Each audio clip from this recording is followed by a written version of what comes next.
হুজুর কেবলার হক সিলসিলা জনাব জামান হক সিলসিলা, দাদা হুজুর কেবলার হক সিলসিলা জনাব বড় ভাইজান হুজুর কিবলা, নারায়ে তাকবীর, নারায়ে তাকবীর।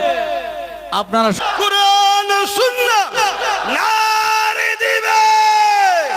কোরআনের দুশমনেরা, কোরআনের দুশমনেরা, কোরআনের দুশমনেরা, কোরআনের দুশমন। मेरी उल्फत मदीने से यूं ही नहीं, मेरे आका का रोज़ा मदीने में है। সম্প্রীতি নীতি শিখিয়েছে, মানববন্ধন নীতি শিখিয়েছে। এ যুবকেরা, তরুণেরা, বাপেরা, আমার রাসূলুল্লাহ যা শিক্ষা দিয়েছে সবটা তোমাকে আমাকে নিতে হবে। যাই করি না কেন মুহাম্মদ রাসূলুল্লাহকে মডেল বেনে চলতে হবে।